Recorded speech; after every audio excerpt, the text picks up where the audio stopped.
I don't want to waste your guys' time, so I'm going to give you the two main points of this video right now. But before I do, make sure to subscribe if you want to see more videos on studying and productivity for college students. If you want to fix your attention span and get better at working or studying or doing any task that just requires you to focus on one thing for a prolonged period of time, you have to do two things that are almost comically simple. The first thing is to cut out activities that sap your attention, and the second thing is to actively practice more activities that require you to focus your attention. So my first point, that we need to stop doing activities that sap our attention. A lot of us are just unapologetically addicted to our phones. I think the average person spends maybe 2 hours on social media, and that's honestly just embarrassing. You know, we have a lot of things we have to do with our days. We have a lot of work, we have to study, there's stuff to get done. And a lot of us are just wasting a lot more time than we should. And especially on apps like Instagram, where we're essentially training our attention spans to just be worse by looking at these little 5-second videos flipping through our phones all day. If you're constantly doing the things that are gonna make your attention span worse, it's kind of unfair to then expect your attention span to be great when you're then going into activities like studying.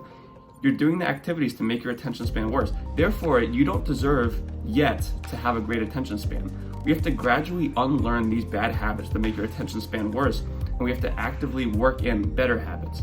So, as I've said, we have to stop doing things that make our attention span worse. That includes things like social media, anything where you're letting your attention span jump from one place to the next very rapidly. So this could involve things like Instagram, TikTok, really any sort of short form content. And a lot of people, even though they might not be engaging in the more blatant forms of just messing with your attention span, such as social medias like Instagram and all the short form content, a lot of people might subtly do it in other ways that they don't really notice. So you might even go onto apps like YouTube, which you wouldn't really associate with, you know, being less productive. You might have just think of YouTube as sort of a nice way to unwind, watch some longer videos while you're doing other tasks.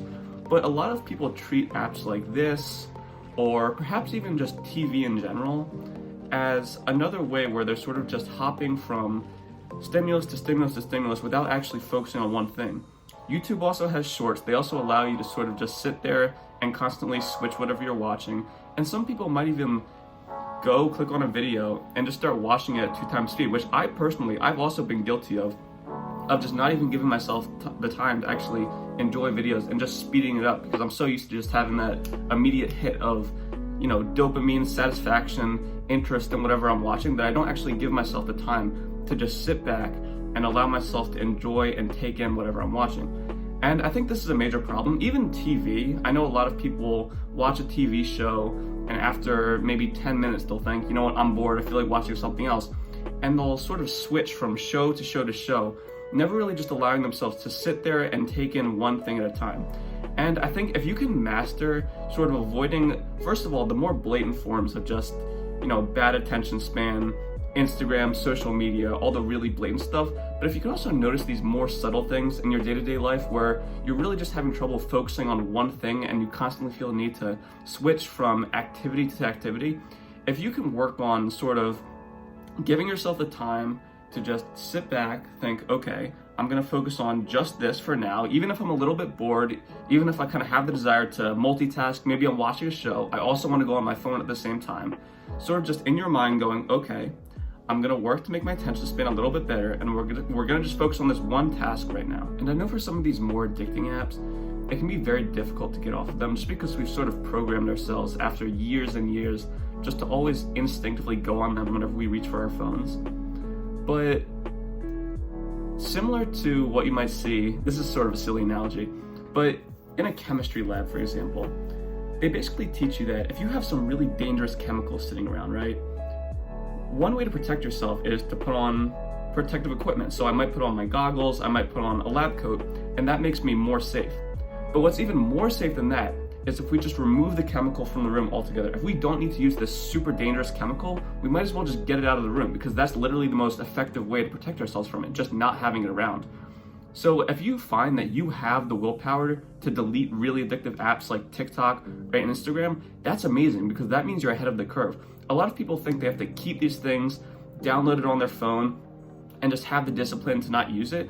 And while this can be productive, If you just completely remove it from your environment altogether, this is hands down the most productive way to quit any bad habit. If it's not around, you're not going to feel the urge to use it, and you're a lot less likely to go all the way back into the app store, re-download it, wait for it to re-download just to go on it, as opposed to just having it readily available on your phone. So if you have the willpower, I'd say just remove these things from being readily available. Now, like I said before, attention's sort of a double-sided coin where we're not just trying to remove the bad habits, but we're also trying to work in some good habits. So we want you to get off of all this bad social media that's distracting you, but at the same time, we want you to work in some productive habits. And some examples of this might be things like reading. Reading is amazing for your attention span. If you can get better at just sitting there for a while and just reading a book and just focusing your mind on that, you are so ahead of the curve you cannot imagine. Because think of how many people actually read for pleasure nowadays.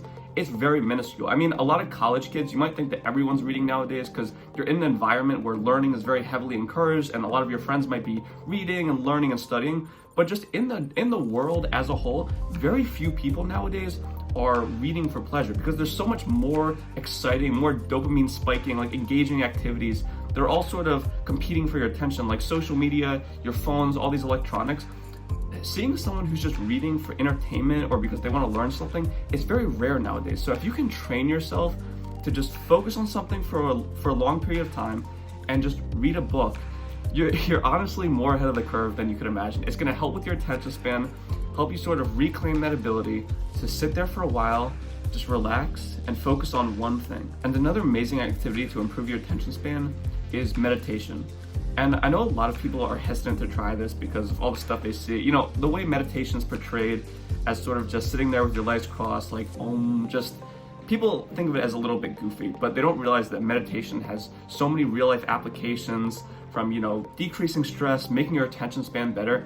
It definitely can be frustrating to get into when you start because it's sort of a new activity. You don't have practice in it. It's a very new thing to just be able to sit there mindfully, focus on your breath. But I think it's a skill. Once you can really just get it down and you get a little bit of practice with it, it's so unbelievably useful.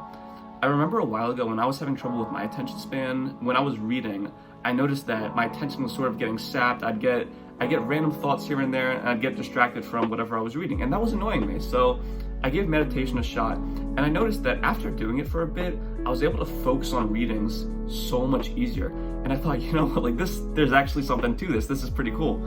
But I think just as a whole, if you can kind of force yourself to just try meditation a couple times, even if it's a little bit annoying, we have the internet accessible to us. There are millions of tutorials on exactly this. If you want to get into it, there's tons and tons of qualified people to teach you how to do it. I think meditation is an amazing way to make your attention span better. And now reading and meditation are just two examples, but really anything where you're focusing your attention on one thing for a prolonged period of time is going to make your attention span better. Remember, we've learned these bad habits of just switching our attention span from source to source 24/7 because it's just, in the world we live in, it's just very easy. All these apps and electronics, they're all very, very easily accessible. So you going out and actively trying to make your attention span better, this is super commendable, and I have so much respect for anyone trying to do this.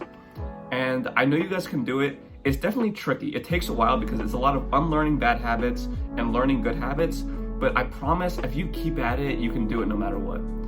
I believe in you guys. You can do great things. Keep at it in your work, your studies, whatever you want to do. I'll see you guys next time. Bye-bye.